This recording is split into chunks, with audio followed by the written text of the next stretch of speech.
यह कहानी गौतम बुद्ध और एक बहुत ही प्रसिद्ध भिक्षु आनंद के बारे में है और इसमें सही समय पर सही निर्णय लेने की शिक्षा दी गई है।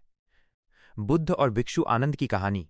एक बार की बात है, भगवान गौतम बुद्ध एक गांव से दूसरे गांव जा रहे थे। उनके साथ उनके प्रिय शिष्य और सारथी आनंद भी थे। रास्ते में आनंद को बहुत जोर की प्यास लगी। उन्होंने बुद्ध से कहा, भगवान, मुझे बहुत प्यास लगी है, क्या हम यहाँ रुककर पानी पी सकते हैं? बुद्ध ने मुस्कुराकर कहा, आनंद, अभी नहीं, थोड़ा और आगे चलो। दोनों आगे बढ़ते गए। थोड़ी देर बाद आनंद ने फिर पूछो, प्रभु, अब तो और भी जोर की प्यास लगी है, अब फ्लैट टू हम पानी पी सकते हैं? बुद्ध ने फिर से वही जवाब दिया, आनंद, थोड़ा और आगे चलो, थोड़ा और धैर्य रखो। आनंद अब थक गए थे। उन्हें लगा कि बुद्ध उनकी बात नहीं सुन रहे हैं।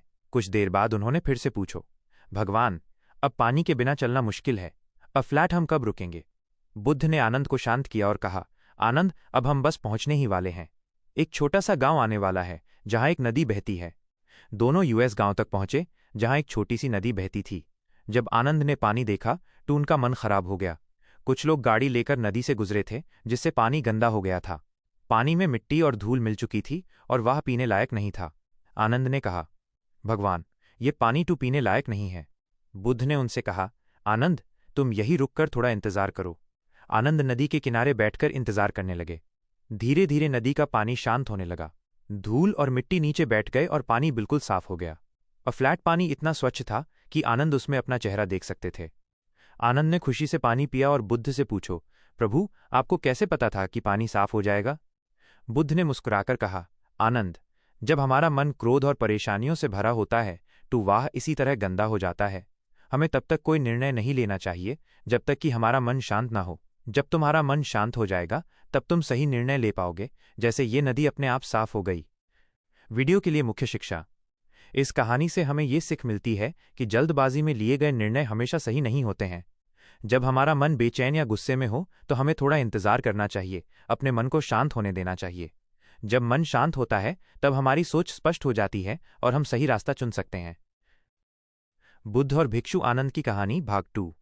आनंद ने नदी का स्वच्छ पानी पिया और उनका मन शांति से भर गया। उन्होंने बुद्ध से कहा, भगवान, आज आपने मुझे जो सीख दी है मैं हमेशा याद रखूंगा। बुद्ध ने मुस्कुराकर कहा, आनंद, अभी ये सीख पूरी नहीं हुई है। हमारा मन तो शांत हो गया, लेकिन अब इस शांति को बनाए रखना जरूरी है। चलो आगे चलते हैं, एक और चीज तुम्हें दिखानी है। दोनों आगे बढ़ते गए और एक बड़े घने जंगल के पास पहुंचे। जंगल के बीचों बीच एक और नदी बहती थी। जब आनंद ने इस नदी को देखा तो वह हैरान रह गए। उसका पानी पहली नदी के पानी से भी ज्यादा साफ और स्वच्छ था। वह तेजी से बहती हुई भी पूरी तरह से शांति से भरी हुई थी। आनंद ने पूछो, प्रभु, ये नदी इतनी साफ और तेजी से बहती हुई भी इतनी शांत कैसे है? बुद्ध ने जवाब दिया, आनंद, यह नदी पहाड़ियों से निकलती है। इसके पास कोई रुकावट नहीं है। इसकी दिशा स्पष्ट है, इसलिए इसमें कोई धूल नहीं है, कोई गंदगी नहीं है। यह निरंतर आगे बढ़ती रहती है। फिर बुद्ध ने आनंद की तरफ देखा और कहा, पहली नदी का पानी तब गंदा हुआ जब यूएस पर लोगों की गाड़ियों और क्रियाओं का असर हुआ। वाह, थोड़ी देर के लिए गंदी हो गई, लेकिन जैसे हाई यूज अकेला छोड़ दिया गया, वह फिर से साफ हो गई। इसका मन की शांति से ये रिश्ता है।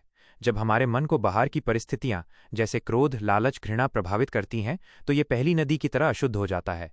हमें तब कुछ देर रुकना चाहिए, इंतजार करना चाहिए और मन को शांत होने देना चाहिए। लेकिन ये दूसरी नदी आनंद अन लोगों के मन की तरह है जो हमेशा शांति को बनाए रखते हैं, जिन्हें बाहर की परिस्थितियां प्रभावित नहीं कर पाती। यह मन अस मन की तरह है जो अपने अंदर की शांति को पहचान लेता है। असली शिक्षा यह है कि हमेशा शांत रहना सीखो। तुम्हें बाहर की चीजों से प्रभावित नहीं होना चाहिए। तुम्हें अपने अंदर की शांति को इस दूसरी नदी की तरह निरंतर बनाए रखना चाहिए। आनंद को अब पूरी बात समझ आई। वह समझ गए कि धैर्य रखना एक पहला कदम है, लेकिन हमेशा के लिए शांति बनाए रखना ही मूल मंत्र है। वीडियो के लिए मुख्य शिक्षा। इस कहानी का दूसरा भाग ये सिखाता है कि सिर्फ गुस्से या जल्दबाजी के समय शांत रहना काफी नहीं है। असली जीवन की कला ये है कि हम हर परिस्थिति में, चाहे वो अच्छी हो या बुरी, अपने मन की शांति को बनाए रखें। हमारा मन बाहर के प्रभावों से इतना मजबूत हो कि वो कभी गंदा ना हो, बल्कि निरंतर एक साफ और शांत नदी की तरह बहता रहे।